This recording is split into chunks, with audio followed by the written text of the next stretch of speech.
فرق صرف لفظوں کا نہیں، بعض باتیں رشتے اور ایمان دونوں کو تباہ کر دیتی ہیں۔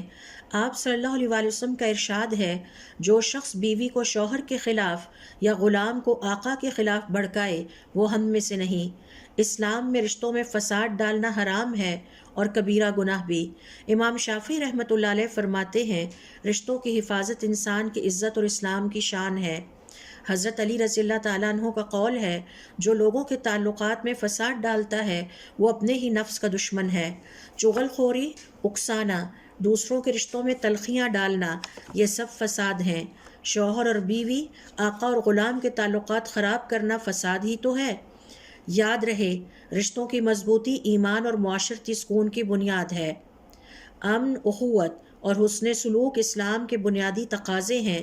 اپنے رشتوں کو مضبوط بنائیں، محبت اور خیر پھیلائیں، یہی حقیقی ایمان ہے۔